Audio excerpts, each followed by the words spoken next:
Assalamualaikum warahmatullahi wabarakatuh. Jumpa lagi sahabat di Horror Legend ya.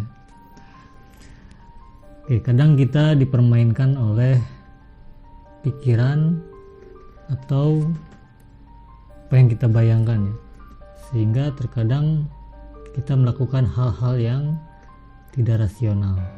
Nah, ini seperti yang akan saya ceritakan di cerita kali ini. Oke, kita langsung saja. Di malam kelam, hantu datang. Suara bisu memanggil pulang.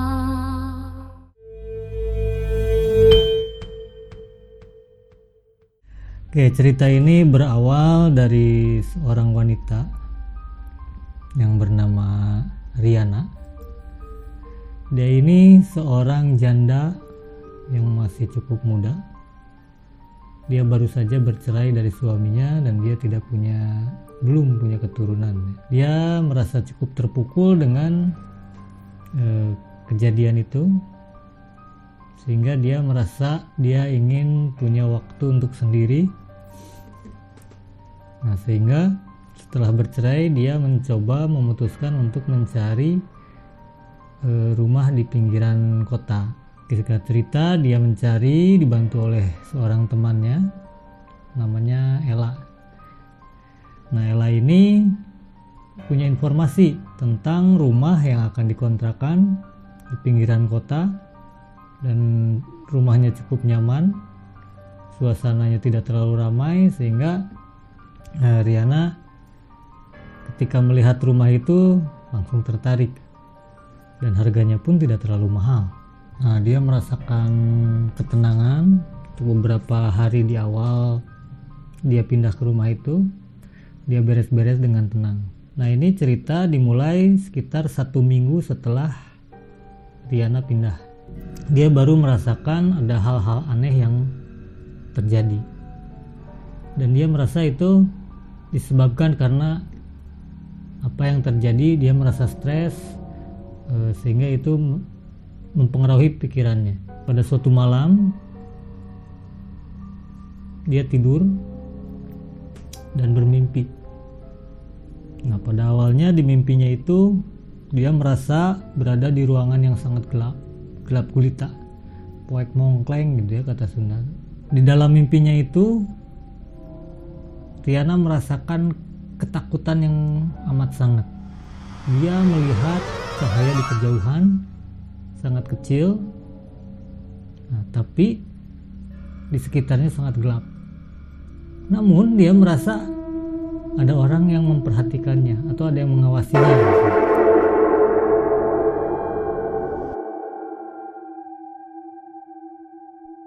Dan tiba-tiba dia bangun. Dia gemetar, badannya gemetar, dia ketakutan. Nah, cuman dia merasa itu hanya mimpi saja, mungkin karena dia merasa stres karena perceraian yang dia alami. Selanjutnya besoknya hal itu tidak menjadi pikirannya dia. Nah, tapi pada malam berikutnya mimpi itu datang lagi, persis seperti itu, dan waktunya kurang lebih sama lah. Itu dari tengah malam menuju ke dini hari. Di mimpi itu sama persis. Riana merasa ada yang mengawasi, dan dia berlari ke arah cahaya. Walaupun kecil, dia lari ke arah cahaya yang sangat kecil itu dan merasa ada yang mengikuti. Nah, tiba-tiba dia bangun lagi, tidak lanjut tidur karena dia beranggapan kalau dia tidur kan bermimpi seperti itu lagi.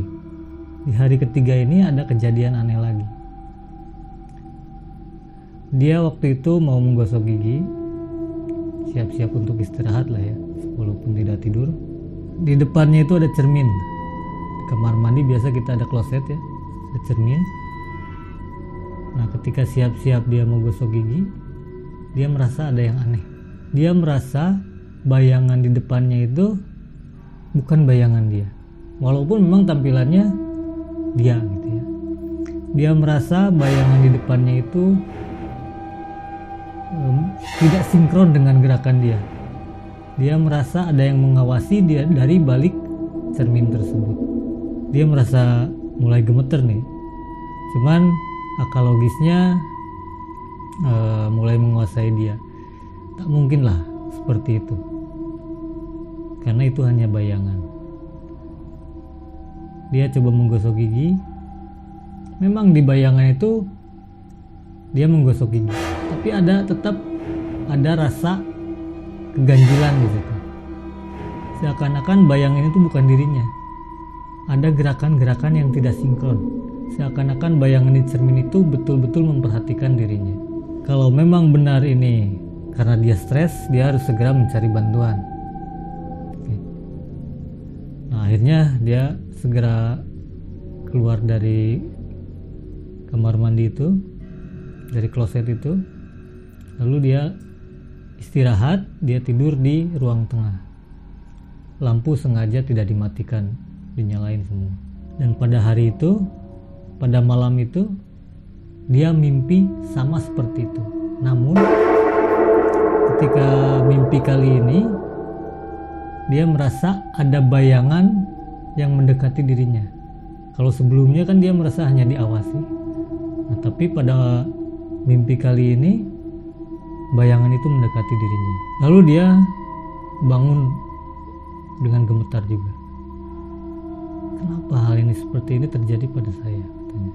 Saya harus betul-betul mencari bantuan. Oke, singkat cerita, keesokan harinya dia telepon temannya lagi. Dia telepon Ella. Dia ceritakan semua kejadian yang dia alami. Dia mulai menjelajahi rumah itu ya di siang hari. Sebetulnya ketika dia pindah ke rumah itu tidak benar-benar kosong. Ada beberapa barang yang memang ada di rumah itu ketika dia pindahin. Dia mendekati sebuah lemari. Lemari itu ya lemari biasa lah, terbuat dari kayu. Di situ ada tumpukan buku di dalamnya. Walaupun memang sudah sedikit berdebu dan agak usang.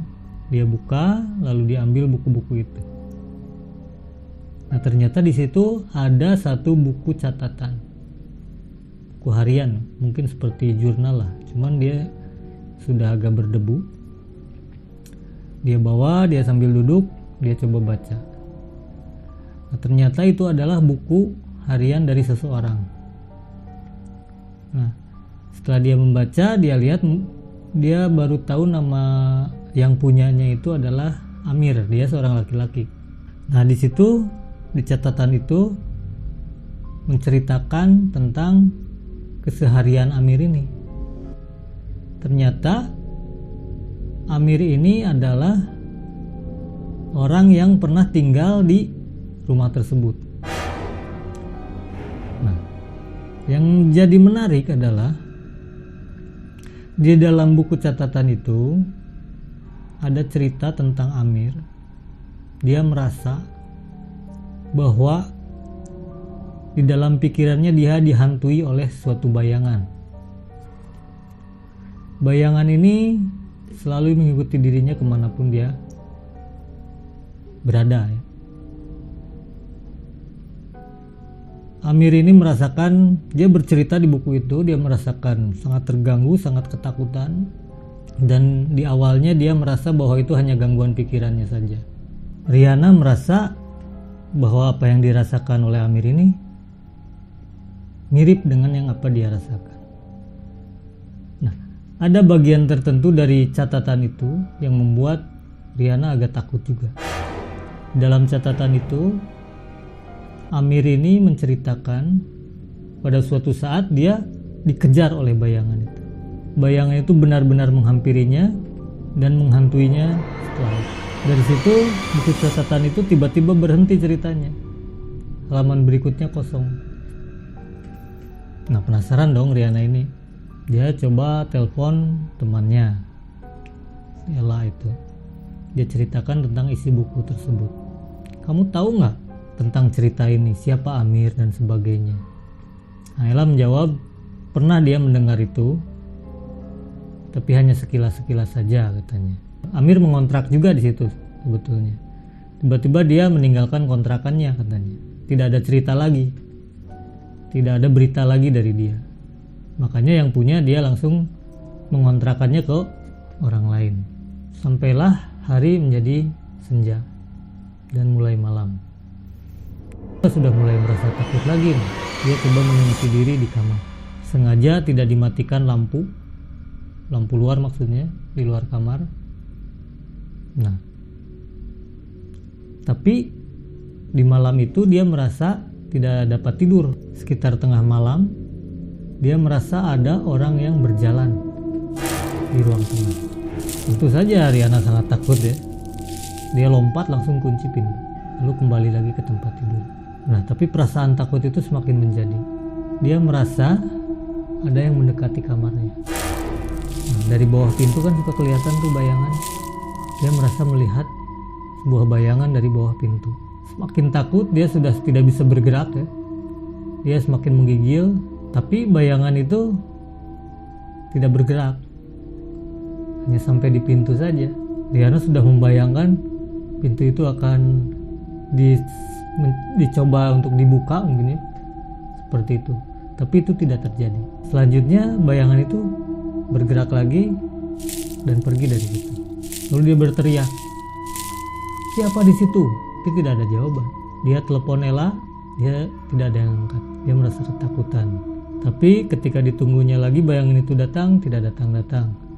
Seakan bayangan itu sudah pergi lagi. Oke, akhirnya dia tertidur ketika malam sudah mendekati pagi. Dia bangun agak siang, tapi di situ dia merasa apakah ini gangguan dari pikirannya atau memang benar ada hal-hal yang mengganggu, hal-hal dari luar yang mengganggu dia. Nah, Riana ini bertanya-tanya dalam hatinya. Tapi apa salahnya dia kalau mencoba ke orang yang bisa membantu dia, tentu dari psikiater atau psikolog. Nah, kebetulan di kota itu tidak jauh lah, di situ ada seorang psikiater. Dan lalu hari itu dia mencoba untuk pergi ke psikiater itu.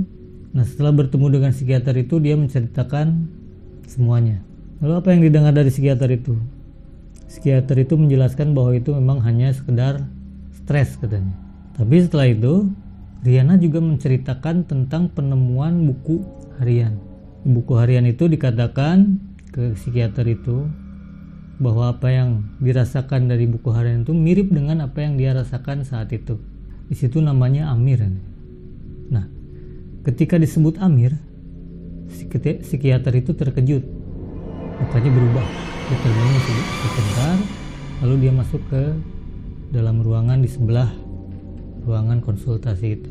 Tidak berapa lama dia balik lagi sambil bawa catatan. Dia bertanya psikiater itu, "Mbak ini tinggal di rumah yang disewakan di sebelah sana?" Dia sebutkan alamatnya. Lalu Riana ini bilang, "Ya betul, saya tinggal di sana sekarang." Nah, lalu dia tanya lagi psikiater itu, "Sudah berapa lama?" dan sebagainya lah. Riana merasa aneh, kok ini psikiater lebih tertarik ke arah situ. Psikiater itu menjelaskan, dulu memang ada kliennya yang bernama Amir. Nah, si pasien ini namanya Amir dan tinggal sama dengan Riana sekarang tinggal. Nah, pada saat itu yang dirasakan, yang disampaikan oleh Riana sama persis dengan apa yang disampaikan oleh Amir ini.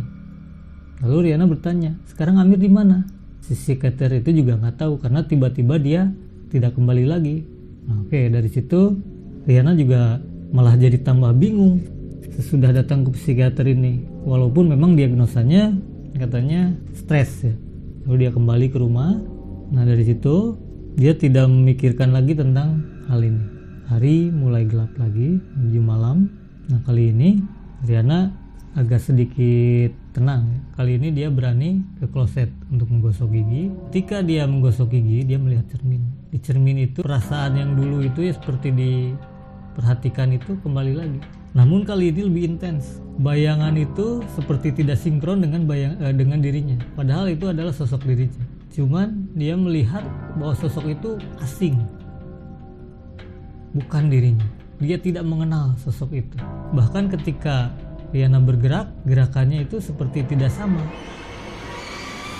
Itu bukan bayangan dirinya. Dia melihat ke cermin itu, walaupun merasa takut, dia coba amati lebih dekat. Coba memberanikan diri.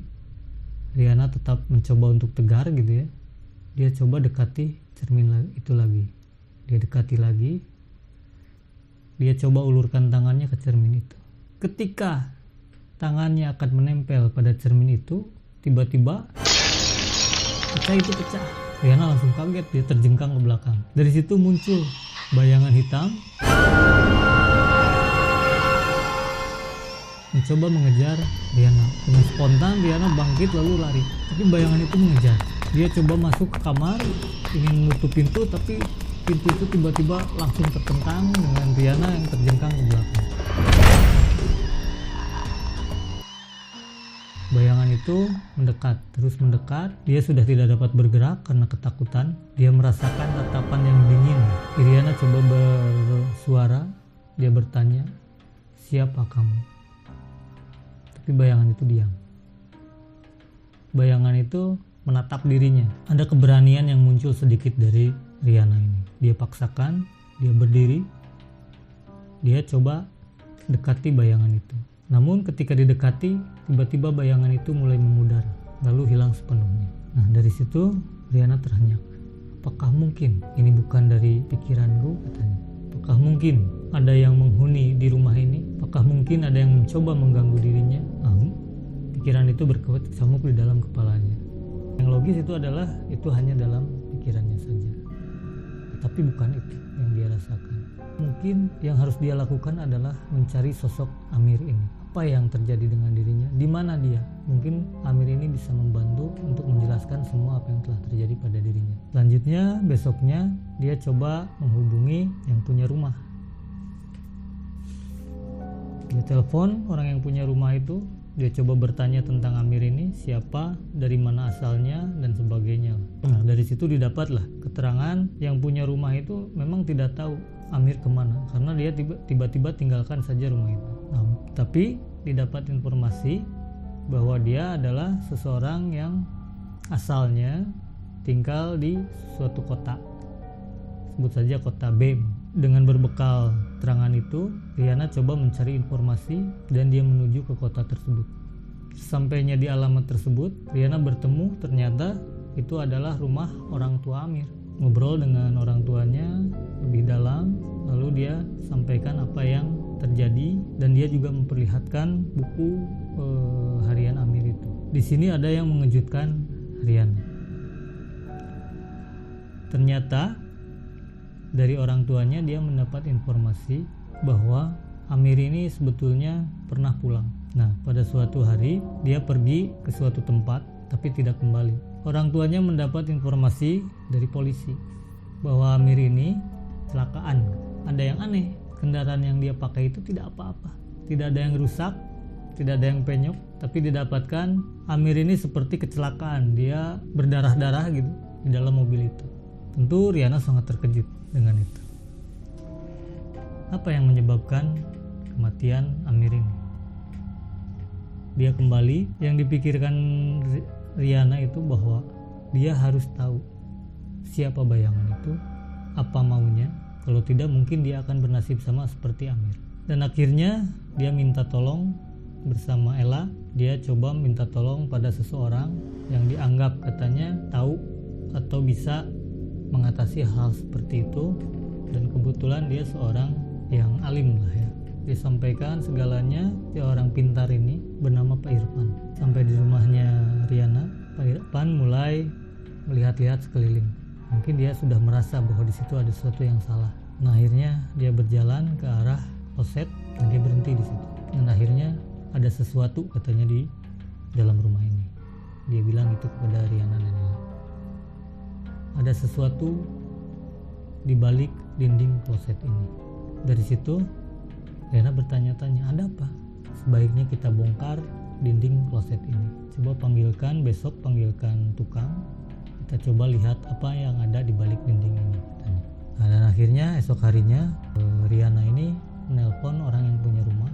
menyampaikan kepada yang punya rumah itu bahwa dia mencoba untuk merenovasi kloset tersebut karena kacanya pecah. Boleh, kata yang punya rumah, silakan. Dia bawa tukang bangunan gitu ya, suruh coba buka itu, disaksikan dengan Pak Irfan tadi. Pak Irfan ini menunjukkan coba yang ini dibongkar, dia menunjukkan bagian mana yang harus dibongkar. Sedikit demi sedikit dibongkarlah tuh. Nah di sini apa yang terjadi? Ditemukan di situ ada tengkorak, ternyata tengkorak manusia. Sini semua kaget bang. Nah ini mungkin, kata Pak Irfan, ada sesuatu yang terjadi di sini dan bayangan itu sebetulnya meminta tolong untuk dibukakan. Dia ingin menunjukkan apa yang terjadi. Lebih baik sekarang kita telepon polisi. Akhirnya teleponlah polisi, lalu datang. Ya akhirnya bongkarlah tuh dinding. Nah di akhir cerita akhirnya tahu bahwa Amir ternyata telah membunuh pacarnya di situ, dan Amirnya pun sudah meninggal. Mungkinkah ini karma? Yana tidak tahu. Tapi mulai saat itu tidak ada lagi rasa seram, rasa takut, itu sudah hilang semua. Tidak ada lagi rasa ada yang membayangi. Sampai sini dulu ceritanya. Jangan lupa subscribe, lalu share, komen, like juga, supaya channel ini bisa berkembang ya. Oke, terima kasih. Sampai jumpa di cerita selanjutnya. Assalamualaikum warahmatullahi wabarakatuh. Di malam kelam hantu datang, suara bisu memanggil pulang.